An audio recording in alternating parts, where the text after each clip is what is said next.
శ్రీమాత్రే నమః. ఇప్పుడు నేను చెప్పబోయే స్తోత్రం అమ్మవారికి సంబంధించిన స్తోత్రం. ఆదిశంకరాచార్యుల వారు సౌందర్యలహరి చెప్పినప్పుడు ఆ సౌందర్యలహరి చదివితే అమ్మవారు చాలా మందికి వాళ్ళ జీవితాల్లో చాలా మార్పులు చూపించారు. అలానే దుర్గమ్మవారికి సంబంధించి ఈ స్తోత్రాన్ని మనకు అందించింది ఎవరంటే సాక్షాత్ పరమశివుడే. ఆ పరమశివుడే దుర్గమ్మ వారిని ఈ స్తోత్రంతో స్తుతించారనమాట.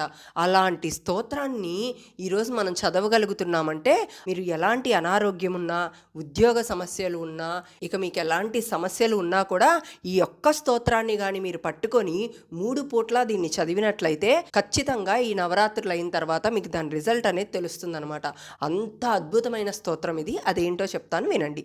ఫస్ట్ నేను ఆ స్తోత్రాన్ని మొత్తం చదివేస్తాను, తర్వాత దాని అర్థం ఏంటో చెప్తాను. నమస్తే శరణ్యే శివే సానుకంపే, నమస్తే జగద్వ్యాపికే విశ్వరూపే, నమస్తే జగద్వందపాదారవిందే, నమస్తే జగత్తారిణి త్రాహి దుర్గే, నమస్తే జగచ్చింత్యమానస్వరూపే, నమస్తే మహాయోగి విజ్ఞానరూపే, నమస్తే నమస్తే సదానందరూపే, నమస్తే జగత్తారిణి త్రాహి దుర్గే, అనాథస్య దీనస్య తృష్ణాతురస్య భయార్తస్య భీతస్య బద్ధస్య జంతో, త్వమేకా గతిర్దేవి నిస్తారకర్త్రీ, నమస్తే జగత్తారిణి త్రాహి దుర్గే, అరణ్యే రణే దారుణే శత్రుమధ్యే, జలే సంకటే రాజగేహే ప్రవాతే, త్వమేకా గతిర్దేవి నిస్తారహేతుర్, నమస్తే జగత్తారిణి త్రాహి దుర్గే, అపారే మహాద్యుస్తరే అత్యంతఘోరే, విపత్సాగరే మజ్జతాం దేహభాజాం, త్వమేకా గతిర్దేవి నిస్తారనౌకా, నమస్తే జగత్తారిణి త్రాహి దుర్గే, నమశ్చండికే చండదోర్దండలీలా, సముత్ఖండితా ఖండలా శేషశత్రో, త్వమేకా గతిర్విఘ్నసందోహహత్రీ, నమస్తే జగత్తారిణి త్రాహి దుర్గే, త్వమేకా సదారాధితా సత్యవాదిన్యనేకా కిల క్రోధనా క్రోధనిష్టా, ఇడా పింగళా త్వాం శుషున్నా చ నాడీ, నమస్తే జగత్తారిణి త్రాహి దుర్గే, నమో దేవి దుర్గే శివే భీమనాదే, సదా సర్వసిద్ధిప్రదాతృస్వరూపే, విభూతిః సతాం కాలరాత్రిస్వరూపే, నమస్తే జగత్తారిణి త్రాహి దుర్గే, శరణమసి సురానాం సిద్ధ విద్యాధరానాం, మునిధనుజః పశూనాం వ్యాధిభిః పీడితానాం, నృపతి గృహగతానాం దస్యుభిస్త్రాసితానాం, త్వమసి శరణమేకా దేవి దుర్గే ప్రసీదే. విన్నారు కదా? ఈ స్తోత్రాన్ని వదలకుండా ఉదయం, మధ్యాహ్నం, సాయంత్రం 3 పూట్ల ఖచ్చితంగా ఈ 9 రోజులు చదవండి. దీని రిజల్ట్ అనేది ఎలా వస్తుందో మీరే నాకు కామెంట్స్ రూపంలో తెలియజేయండి. దీనికి ఇప్పుడు ఒక్కొక్క దానికి అర్థం ఏంటో చూద్దాం. నమస్తే శరణ్యే శివే సానుకంపే అంటే ఎలాంటి అమ్మకు మనం నమస్కారం చేస్తున్నామంటే ఇక్కడ శరణ్యే అంటే శరణు ఇచ్చే తల్లి అని అర్థం. శరణు అంటే ఏంటంటే ఇక్కడ ఇప్పుడు చూడండి, మంచి ఎండాకాలంలో మీరు చాలా దూరం ప్రయాణం చేసినప్పుడు ఒక పెద్ద చెట్టు కానీ మీకు కనిపించినట్లయితే ఖచ్చితంగా ఏం చేస్తారు? అక్కడికి వెళ్ళి విశ్రాంతి తీసుకుంటారు కదా, ఆ చెట్టు నీడ కింద. అలానే మనకి ఏదన్నా ఒక కష్టం వచ్చినప్పుడు అమ్మ పాదాలను కానీ మనం పట్టుకున్నట్లయితే అమ్మ పాదాల నుండి వచ్చే నీడ మనకి అలాంటి విశ్రాంతిని ఇస్తుందన్నమాట. అందుకని ఇక్కడ శరణ్యే అని చెప్పారనమాట. ఇప్పుడు శివే, నమస్తే శరణ్యే శివే. శివే అంటే ఏంటంటే ఇక్కడ శివ అని తెలుసు, కానీ శివే అంటే ఏంటి అంటే ఇప్పుడు మీరు ఒక భార్యాభర్తలు ఇద్దరూ వచ్చినప్పుడు ఆయన పేరు రంగనాథ్ అనుకోండి, ఆవిడ పేరుకి మనకు తెలియాల్సిన అవసరం లేదు. ఆటోమేటిక్గా మనం ఏమని పిలుస్తాం? మనం మిసెస్ రంగనాథ్ అంటామా లేదా?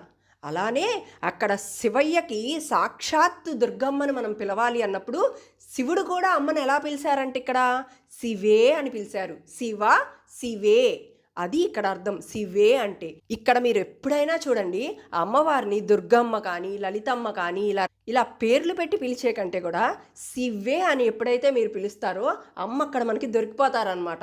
అంత ఇష్టం అమ్మకి ఆ పేరుతో పిలిస్తే. అందుకే మీరు అమ్మని శివే శివే శివే అని జపిస్తూ ఉండండి. అమ్మ చాలా తొందరగా అనుగ్రహిస్తారనమాట ఈ శివే అనే పదానికి. నమస్తే శరణ్యే శివే సానుకంపే. ఇక్కడ సానుకంపే అంటే ఏంటి? దయగలిగిన తల్లి అని అర్థం అనమాట. అంటే దుర్గమ్మ ఎప్పుడు ఎలా ఉంటారంట? కరుణతో దయతో నిండి ఉంటారనమాట.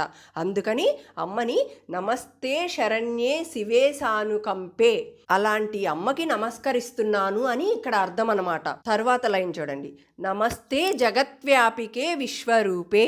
ఇక్కడ ఎలాంటి తల్లికి నమస్కరిస్తున్నారు? జగత్వ్యాపికే అంటే ఈ జగత్, ఈ ప్రపంచం అంతా కూడా వ్యాపించి ఉన్న అమ్మ అని అర్థం. ఎలా వ్యాపించి ఉన్నారు ఇక్కడ? మొత్తం అంటే ప్రకృతి రూపంలో మొత్తం కూడా అమ్మ వ్యాపించి ఉన్నారనమాట. అందుకని ఇక్కడ అమ్మని జగత్వ్యాపికే అని అన్నారు. విశ్వరూపే, దుర్గమ్మ ఎలా ఉన్నారు ఇక్కడ?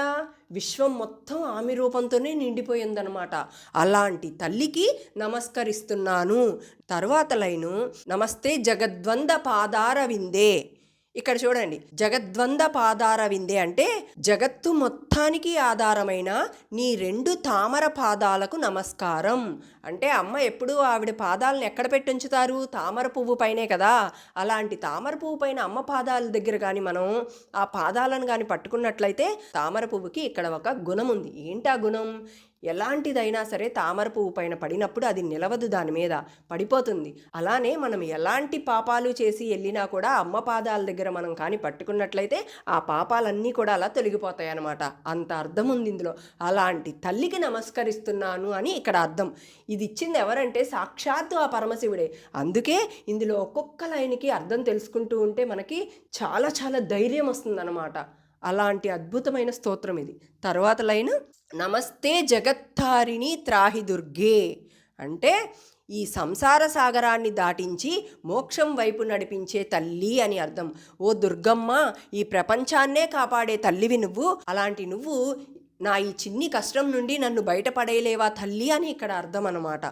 అలాంటి తల్లికి నమస్కారం అని ఇక్కడ అర్థం. నమస్తే జగత్తారిణి త్రాహి దుర్గే. ప్రతి లైన్కి ముందు నమస్తే అని ఉంటుంది. అంటే అమ్మని ఇటు పక్క పొగుడుతున్నాము, ఆ పొగిడిన దానికి మనం నమస్కారం చేస్తున్నాం అనమాట. అలా చేస్తున్నప్పుడు అమ్మ చాలా తొందరగా అనుగ్రహిస్తారని సాక్షాత్తు ఆ పరమశివుడే మనకి ఇచ్చిన స్తోత్రం అనమాట ఇది మనకి. తర్వాత దాంట్లో చూద్దాం, నమస్తే జగచ్చింత్య మానస్వరూపే.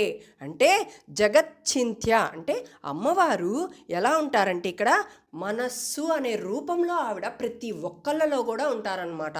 అది కేవలం మానవులకు మాత్రమే కాదు, సాక్షాత్తు ఆ బ్రహ్మదేవుడు కూడా జగత్తును, ప్రపంచాన్ని సృష్టించాలి అన్న ఆలోచన చేసింది కూడా అమ్మవారు రూపంలో ఉన్న మనస్సుతోటేనమాట. ఈ మనస్సులో కానీ మీరు మంచి ఆలోచనలతో ఆ దేవి నామంతో కానీ జపిస్తూ ఎల్లప్పుడూ ఉన్నట్టయితే అమ్మ మనలోనే ప్రత్యక్షమవుతారనమాట. అలా ప్రతి ఒక్కళ్ళకి కూడా తన ఆలోచనలకు రూపాన్ని ఇచ్చే మూలశక్తి దుర్గా అమ్మవారు అనమాట. అందుకే మన ఆలోచనలు ఎప్పుడూ కూడా పవిత్రంగా ఉంచితే ఆ దేవి అనుగ్రహం మనలోనే ప్రత్యక్షమవుతుంది. అలాంటి తల్లికి నమస్కరిస్తున్నాను అని ఇక్కడ దీని అర్థం. తర్వాత నమస్తే మహాయోగి విజ్ఞాన రూపే. అమ్మవారు ఇక్కడ పరమయోగిని అంటే మహాయోగిగా ఉంటారనమాట. మహాయోగి అంటే అన్ని రకాల జ్ఞానాన్ని, విజ్ఞానాన్ని పంచుతూ ఉంటారు. ఎలా అంటే ఇక్కడ యోగా అంటే కేవలం ఆసనాలని మాత్రం కాదనమాట. మన మనస్సుని, మన ప్రాణాన్ని, మన ఆత్మని, ఈ మూడిటిని ఏకం చేయగలిగే శక్తి అమ్మకుంది. అంటే దీన్ని కానీ మీరు జాగ్రత్తగా గమనించినట్లయితే ఎలాంటి అనారోగ్యం ఉన్నా సరే ఈ ఒక్క లైన్ మనం పట్టుకొని అమ్మని ప్రార్థించినట్లయితే ఖచ్చితంగా మనకి మంచి జరుగుతుందన్నమాట. చూడండి, అమ్మ ఇక్కడ ఏం చేస్తున్నారు? మనస్సుని, ప్రాణాన్ని, ఆత్మని. మనిషి బతికుండాలంటే ఏం కావాలి? ఈ 3 కావాలి. ఇలాంటి మూడిటిని ఏకం చేయగలిగే శక్తి ఎవరికి ఉందంటే ఆ దుర్గమ్మ వారికి ఉంది. అలాంటి పరమయోగిని అయిన అమ్మవారికి మనం నమస్కరిస్తున్నామని అర్థం అన్నమాట ఇక్కడ. తర్వాత విజ్ఞాన రూపే అంటే ఏంటి? ఇక్కడ జ్ఞానం, విజ్ఞానం ఈ 2 కూడా అమ్మవారు మనకిస్తారు. ఎలా అంటే జ్ఞానం అంటే ఈ బాహ్యలోకాన్ని తెలుసుకోవడం అనమాట. అంటే ఇప్పుడు ప్రెజెంట్ అందరూ చేస్తుంది ఇదే. జ్ఞానాన్ని పొందుతున్నాం అనుకొని విజ్ఞానాన్ని మర్చిపోతున్నాం అనమాట. విజ్ఞానం అంటే ఏంటి ఇక్కడ? జ్ఞానం అంటే ఇప్పుడు మనం బయట చూస్తున్న ఈ ప్రపంచం అంతా కూడా తెలుసుకోవటం. అంటే మన చదువు రూపంలో కానీ, మన ఉద్యోగ రూపంలో కానీ ఈ బయట జ్ఞానాన్ని. కానీ అమ్మవారు ఇక్కడ విజ్ఞానాన్ని కూడా తెలుసుకోమన్నారు. విజ్ఞానం అంటే ఏంటంటే, జ్ఞానం అంటే నాలెడ్జ్, విజ్ఞానం అంటే రియలైజ్డ్ నాలెడ్జ్, అంటే మన లోపల ఉన్న తత్వాన్ని, బ్రహ్మతత్వాన్ని అనుభవించడం అనమాట. అలాంటి విజ్ఞాన రూపమే అమ్మవారు. దుర్గమ్మ ఇక్కడ విజ్ఞాన స్వరూపిణి. ఎందుకంటే మనసును ఆత్మను ఏకమయ్యే అనుభవాన్ని ఇక్కడ మనకి అమ్మ ఇస్తారనమాట. అలాంటి అమ్మవారికి ఇక్కడ చూడండి, నమస్తే మహాయోగి విజ్ఞాన రూపే, అలాంటి తల్లికి నమస్కరిస్తున్నానని ఇక్కడ అర్థం. తరువాత నమస్తే నమస్తే సదానంద రూపే. చూడండి, మనం ఇప్పుడు ఏదన్నా ఒక చిన్నది ఏదన్నా మనకు నచ్చింది కొనుక్కున్నాం అనుకో, మనం చాలా సంతోషపడతామా? ఒక నెల రోజులు అయిన తర్వాత అదే సంతోషాన్ని మళ్ళీ మనం ఆ వస్తువు మీద చూపించగలుగుతామా అంటే లేదు. అలా తాత్కాలిక ఆనందాన్ని పొందినదా అనిత్య ఆనందం అంటారు. కానీ మనం ఇక్కడ అమ్మవారిని స్మరణ, జపం, ధ్యానం ఇలా వీటి ద్వారా వచ్చే ఆనందం మాత్రం ఎప్పటికీ తగ్గదు. మీరు ఈరోజు చేసిన ఈ జపం ద్వారా అదే అనుభూతి పొందినా, నెల రోజుల తర్వాత మళ్ళీ అమ్మవారికి అదే జపం చేసినా మీరు అదే అనుభూతిని చెందుతారన్నమాట. అది ఇక్కడ తాత్కాలికమైన ఆనందానికి, నిజమైన ఆనందానికి అర్థమే అమ్మవారు. నమస్తే నమస్తే సదానంద రూపే అంటే అలాంటి అమ్మవారికి నమస్కరిస్తున్నాను అని ఇక్కడ అర్థం అనమాట. అలాంటి దుర్గమ్మని స్మరిస్తున్నప్పుడు ఎల్లప్పుడూ కూడా మానసిక శాంతి, తృప్తి, పరమానందాన్ని పొందుతున్నాడు. కాబట్టి ఒకసారి కాదు, ఇక్కడ 2 సార్లు అమ్మకి నమస్కారం పలుకుతూ నమస్తే నమస్తే సదానంద రూపే అని చెప్పారనమాట. ఆ లైన్కి అర్థం అది. తర్వాత నమస్తే జగత్తారిణి త్రాహి దుర్గే, అలా ప్రపంచమంతా వ్యాపించి ఉన్న తల్లి, నా ఈ చిన్ని కష్టాన్ని నువ్వు తీర్చలేవా దుర్గమ్మ అని ఇక్కడ అర్థం అనమాట. ఆ లైన్కి నమస్తే జగత్తారిణి త్రాహి దుర్గే అంటే అర్థం. తర్వాత శ్లోకం చూడండి, అనాథస్య దీనస్య తృష్ణాతురస్య. చూడండి, ఇక్కడ తల్లిదండ్రులు లేని పిల్లలు ఎవరైతే ఉంటారో దీనస్థితిలో, అంటే అప్పులు, సమస్యలు, వ్యాధులతో బాధపడుతున్నారో, తృష్ణాతురస్య అంటే లోకంలో ఎన్ని కోరికలు ఉన్నా కూడా తృప్తి చెందకుండా ఉండటం అనమాట. వాటి వలన కలిగే ఆందోళనలు తొలగించే అమ్మవారని ఇక్కడ అర్థం. అలాంటి అమ్మకు మనం నమస్కారం చేస్తున్నాం. అలాంటి వాళ్ళందరికీ కూడా అమ్మే ఇక్కడ శరణిస్తారనమాట. అలాంటి అమ్మకు మనం నమస్కారం చేస్తున్నామని ఇక్కడ అర్థం. తర్వాత లైను, భయార్తస్య భీతస్య బద్ధస్య జంతో, అంటే భయంతో బాధపడుతున్న వారికి, భయపడి వణికుతున్న వారికి, బంధనాల్లో చిక్కుకున్న వారికి. బంధనాల్లో చిక్కుకోవడం అంటే శత్రువుల చెరలో కానీ, లేదా కర్మబంధంలో చుట్టుకొని కష్టాల్లో ఉన్న వాళ్ళకి కానీ, ఇలా ఉన్న వాళ్ళందరికీ కూడా నీవే ఆశ్రయం తల్లి. అలాంటి తల్లికి నమస్కారం ఇక్కడ. తర్వాత త్వమేకా గతిర్దేవి నిస్తారకత్రి, అంటే ఓ దేవి నీవే మా ఒక్కగానొక్క ఆశ్రయం, నీవే మా రక్షకురాలు, అన్ని ఆపదల నుండి దాటించే తల్లివి నువ్వే అని అర్థం. త్వమేకా గతిర్దేవి నిస్తారకత్రి అంటే ఇప్పుడు మనం ఒక సముద్రంలోకి వెళ్ళి చిక్కుకుపోయామనుకోండి, ఆ చిక్కుకుపోయినప్పుడు అలలు తాకిడికి మనకు ఒక పడవ దొరికిందనుకోండి, ఆ పడవ స్థానం ఏదైతే ఉందో అది అమ్మవారు అనమాట. అంటే అంత ప్రాణాలు పోతున్న భయంలో నుండి కూడా మనం ఆ పడవను పట్టుకొని అందులోకి వచ్చినప్పుడు మనకు ఒక ధైర్యం అనేది దొరుకుతుంది చూసారా. అలాంటి ధైర్యాన్ని ఇచ్చే తల్లి దుర్గమ్మ వారు అన్నమాట మనకి. అదే ఇక్కడ చెప్తుంది. తర్వాత వ్యాధికి సంబంధించి ఎవరన్నా సరే ఇక బతకరు వీళ్ళు, ఇదే లాస్ట్ ఛాన్స్ అన్నప్పుడు వాళ్ళు కానీ చాలా దగ్గర మనం వింటూనే ఉంటాం ఇది మెడికల్ మిరాకిల్ అని. అలాంటి మిరాకిల్ జరిగి వాళ్ళు బతికి బయటపడినప్పుడు దొరికే ధైర్యం ఏదైతే ఉందో ఆ ధైర్యమే దుర్గమ్మ వారు అన్నమాట ఇక్కడ. చూడండి, మన జీవితంలో ఎలాంటి కష్టాలైనా, భయాలైనా, దుఃఖాలైనా వచ్చినప్పుడు మనం ఆధారపడగలిగేది ఒక్కటే ఒక్క శక్తి, ఆవిడే దుర్గమ్మ వారు అన్నమాట. డబ్బు, బలం, ఎలాంటి బంధాలైనా సరే మనకి ఇక్కడ ఉపయోగపడేది, సహాయపడేది కొంతవరకే. కానీ శాశ్వతంగా మనకు పరిష్కారం కానీ, రక్షణ కానీ ఇచ్చేది ఎవరు అంటే ఆ దుర్గమ్మ వారు. అలాంటి దుర్గమ్మ వారికి ఇక్కడ నేను నమస్కరిస్తున్నాను అని ఈ శ్లోకానికి అర్థం అనమాట. నమస్తే జగత్తారిణి త్రాహి దుర్గే, ఇలాంటి వాటన్నిటి నుండి కూడా నన్ను బయటపడేయమ్మ తల్లి దుర్గమ్మ అని, అలాంటి తల్లికి నమస్కరిస్తున్నాను అని ఇక్కడ అర్థం అనమాట. తర్వాత శ్లోకం, అరణ్యే రణే దారుణే శత్రు మధ్యే, అంటే అరణ్యంలోనైనా, యుద్ధరంగంలోనైనా, భయంకరమైన పరిస్థితిలోనైనా, శత్రువుల మధ్యలోనైనా ఎవరు మనల్ని రక్షిస్తారు అంటే దుర్గమ్మ నీవే దిక్కు అని ఇక్కడ మనం అమ్మని ప్రార్థిస్తున్నట్లుగా చెప్పారనమాట. అంటే ఇక పరమశివుడు ఇచ్చారంటే ఇక ప్రతి ఒక్క దాంట్లో నుంచి విముక్తి అనేది లభిస్తుంది మనకి. ఎలాంటి కష్టంలోనైనా సరే, అంటే అది అరణ్యంలో చిక్కుకున్నా, సముద్రంలో పడిపోయినా, అప్పుల బాధ అయినా, అనారోగ్యమైన ఎలాంటి వాటిల్లో నుంచి అయినా సరే బయటపడగలిగే శక్తిని ఇచ్చేది దుర్గమ్మ. తర్వాత చూడండి, జలే సంకటే రాజగేహే ప్రవాతే, నీటిలో మునిగే ప్రమాదాన్నైనా, రాజుల నుండి వేసే శిక్షలోనైనా, ఘోర తుఫానులోనైనా ఓ దేవి నీవే శరణు అని అమ్మని స్తుతించటాన్ని అది ఇక్కడ దీని అర్థం అనమాట. తరువాత త్వమేక గతిర్దేవి నిస్తార హేతుర్, అంటే ఓ దేవి నీవే మాకొక్కగానొక్క శరణు, నువ్వే ఆపదల నుండి బయటపడేయటానికి కారణమవుతున్నావు అని అమ్మని మనం నమస్కరిస్తున్నాం. నదిలో మునిగిపోతున్న వాడిని కూడా అమ్మ తీసి బయటపడేయగలదనమాట. అనారోగ్యంతో ఉన్నవాడిని కూడా బయటపడేయగలదు, అప్పుల బాధలో ఉన్నవాడికి కూడా బయటపడేయగలదు. అలాంటి తల్లికి ఇక్కడ నేను నమస్కరిస్తున్నాను అని అర్థం అనమాట. నమస్తే జగత్తారి త్రాహి దుర్గే అపారే మహాద్యుస్తరే అత్యంత ఘోరే, అంటే అపారమైన మహావినాశకరమైన అత్యంత భయంకరమైన పరిస్థితులు వచ్చిన ప్రకృతి విపత్తులు, అంటే భూకంపం, అగ్ని ప్రమాదం, తుఫాను, సునామీ ఇలాంటివి ఏ వచ్చినా సరే వాటి నుండి దాటించగలరు అనమాట. తరువాత విపత్సాగరే మజ్జతాం దేహబాజాం, అంటే ఓ దేవి ఈ శరీరాన్ని ఎవరైతే ధరించి ఉన్నారో వీళ్ళందరూ కూడా కష్టాలనే సముద్రంలో మునిగిపోతున్నారు, అలాంటి వారికి నీవే రక్ష తల్లి అని చెప్పి దీని అర్థం అనమాట. త్వమేకా గతిర్దేవి నిస్తార నౌక, అంటే ఈ కష్టాల సముద్రాన్ని దాటించడానికి నీవే దిక్కు అని. అంటే ఈ శరీరాన్ని ధరించిన మనము కష్టాలనే సముద్రంలో మునిగిపోతున్నప్పుడు అమ్మ పడవ రూపంలో వచ్చి మనల్ని రక్షిస్తారు అని ఇక్కడ దీని అర్థం అనమాట. అలాంటి అమ్మకి మనం నమస్కరిస్తున్నాం ఇక్కడ అని అర్థం. నమస్తే జగత్తారిణి త్రాహి దుర్గే. తర్వాత స్తోత్రం నమశ్చండికే చండ దుర్దండలీలా, ఓ చండికాదేవి ఉగ్ర రూపంతో దండముల వంటి శక్తివంతమైన భుజములతో శత్రు సంహారాన్ని లీలగా చేసే తల్లి నీకు నేను నమస్కరిస్తున్నాను అని ఇక్కడ అర్థం అనమాట. అంటే ఈ నవరాత్రుల్లో దేవి ఉగ్ర రూపంలో కూడా మనకి దర్శనమిస్తారనమాట. అలాంటి తల్లికి నమస్కరిస్తున్నాను అని ఇక్కడ అర్థం అనమాట. సముత్ఖండిత ఖండల శేషశత్రో, అంటే పురాణాలే ఉదాహరణ.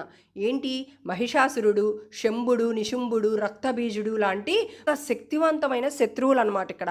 అలాంటి వారిని కూడా చండికాదేవి తన చేతులతోనే నాశనం చేశారనమాట. అలాంటిది మన జీవితంలోని శత్రువులు. ఎలాంటి శత్రువులు? లోభం, క్రోధం, అహంకారం, అసూయ ఇలాంటి శత్రువులని అమ్మ ముందు కానీ శరణు కోరితే అమ్మ మనల నుండి తీసేస్తారనమాట. అలాంటి తల్లికి నమస్కరిస్తున్నాను అని ఇక్కడ దీని అర్థం. త్వమేక గతిర్విఘ్న సందోహహత్రి నమస్తే జగత్తారిణి త్రాహి దుర్గే, అంటే మనం ఏ పని చేసినా కూడా అడ్డంకులు రావటం అనమాట. ఒక చిన్న పిల్లవాడు పరీక్షకు సిద్ధమవుతున్నాడు. పరీక్షకు సిద్ధమయ్యేటప్పుడు ఆ పిల్లవాడి మనసులో భయము, ఆందోళన ఇవి అడ్డంకులు. అంటే ఆ పిల్లవాడు ఇవి రెండూ లేకపోతే తనకు వచ్చిందేదో తను రాసేస్తాడు. కానీ ఎప్పుడైతే ఈ భయము, ఆందోళన అడ్డుపడతాయో రాయాలనుకున్నది కూడా రాయలేడనమాట. అలాంటి అడ్డంకులన్నీ కూడా అమ్మవారిని శరణు వేడితే అమ్మవారు దాని నుండి మనల్ని విముక్తి పొందేలా చేస్తారనమాట. అలాంటి తల్లికి ఇక్కడ నేను నమస్కరిస్తున్నాను అని అర్థం అనమాట. ఇక్కడ త్వమేక సదారాధిత సత్యవాదిన్యనేకాకిల క్రోధన క్రోధనిష్ట. ఇక్కడ అర్థం ఏంటంటే మహర్షులంటే ఎవరు? వేదాలు చదివిన వారు, సత్యవంత భక్తులు, అంటే అబద్ధం చెప్పకుండా నిజాయితీగా ఉండే వాళ్ళకి అమ్మవారు వీళ్ళని ప్రత్యేకంగా కాపాడతారని అర్థం అనమాట. అనేకాకిల క్రోధన క్రోధనిష్ట అంటే పురాణాలలో దేవీ మహత్యంలో మహిషాసురుడు, శుంభనిశుంభుడు, రక్తబీజుడు, ధూమ్రలోచనుడు లాంటి అనేక అసురులను చండికాదేవి ఉగ్ర రూపంతో నాశనం చేసిందనమాట. అలాంటిది భక్తుల కోణంలో చూసినట్టయితే మన జీవితంలోని శత్రువులు ఎవరు అంటే మనిషి రూపంలో వ్యాధులు, అప్పులు, మానసిక భయాలు, లోభం, క్రోధం, అహంకారం. ఇంకా ధ్యానంలో ఆత్మ విరోధక శక్తులు అడ్డుపడుతూ ఉంటాయి. మనం ఇక్కడ దేవిని ధ్యానిస్తున్నప్పుడు చెడు బుద్ధి ఏదైతే వస్తుందో ఆ చెడు బుద్ధి విబుద్ధే ఇక్కడ అసురులు అనమాట. అలాంటి అసురులని అమ్మ అంతం చేసేసి మన మానసిక స్థితిని శుభ్రం చేయగలిగే శక్తి అమ్మకు ఉందని ఇక్కడ అర్థం అనమాట. అలాంటి తల్లికి మనం నమస్కరిస్తున్నామని ఇక్కడ అర్థం. ఇడా పింగళత్వం శుషుమ్నాచనాడి నమస్తే జగత్తారిణి త్రాహి దుర్గే. అంటే ప్రతి జీవిలో కూడా 3 నాడులు అనేవి చాలా ఇంపార్టెంట్ అనమాట. ఏంటంటే అవి ఇడా పింగళ సుషుమ్న. అంటే మనం ప్రాణాయామం చేసే వాళ్ళని కానీ, యోగులు, సిద్ధులు వీళ్ళందరూ ధ్యానం చేస్తుంటారు. వీళ్ళందరూ చూడండి కొన్ని వందల సంవత్సరాల నుంచి హిమాలయ పర్వతాల్లో ధ్యానాలు చేస్తూ ఉంటారు. వాళ్ళు అన్ని సంవత్సరాలు ఎలా బతుకుతున్నారంటే వాళ్ళందరికీ కూడా ఇడా పింగళ సుషుమ్నాడి నాడుల మీద పట్టు సాధించి ఉంటారనమాట. అందుకే వాళ్ళు అన్ని సంవత్సరాలు జీవించగలుగుతారు తిండి లేకపోయినా సరే. అలాంటి నాడులు, ఈ 3 నాడులు కూడా అమ్మవారి రూపాలే. ఈ 3 నాడుల్ని అమ్మవారు ఆవిడ జడ కుప్పులో ఉంచుకుంటారనమాట. అందుకే ఆడపిల్లలు ఖచ్చితంగా జడేసుకోవాలి. అంటే ఆ 3 కూడా మనకి బయటికి పోకుండా ఆ 3టిని చుట్టి మన దగ్గరే పెట్టుకున్నట్టు జడకి అర్థం. అందుకే అంతటి దేవతలు కూడా జడలు వేసుకుంటారనమాట. అది జడలోని రహస్యం. ఇక్కడ అమ్మవారే సాక్షాత్తు జడ రూపంలో ఇడా పింగళ సుషుమ్న నాడుల్ని బంధించి పెట్టుకున్నారనమాట. ఇక్కడ ఇడానాడి అంటే చంద్రనాడి. అంటే మన ఎడమ ముక్కులో నుండి ఏదైతే శ్వాస తీసుకుంటున్నామో అది ఇడా. తర్వాత కుడివైపు సూర్యనాడి అనమాట. అంటే కుడి ముక్కులో నుంచి తీసుకుంటున్న శ్వాస ఏదైతే ఉందో అది పింగళా నాడి. తర్వాత సుషుమ్నా నాడి అనమాట. అది మన వెన్నెముక మధ్యలో నడుస్తూ ఉంటుంది. ఎవరైతే ఈ కుండలిని శక్తి చేస్తుంటారో వాళ్ళకి ఇది మేల్కుంటుందన్నమాట. నమో దేవి దుర్గే శివే భీమనాదే. ఇక్కడ చూసినట్లయితే ఇందులో మనకి దుర్గే శివే అని 2 పదాలు వినిపిస్తున్నాయి. అంటే ఏంటి? దుర్గే అంటే ఏంటంటే ఇక్కడ దుర్గములను అంటే కష్టాలను, అడ్డంకులను తొలగించే తల్లి అని. శివే అంటే అమ్మని పిలిచినట్టు అనమాట. ఇక మనం శివ అంటే ఆ శివయ్య గురించి చెప్తున్నట్లు, శివే అంటే అమ్మని పిలుస్తున్నట్టు ఇక్కడ. అలా దుర్గములను, కష్టాలను, అడ్డంకులు తొలగించే అమ్మ అని అర్థం అనమాట ఇక్కడ.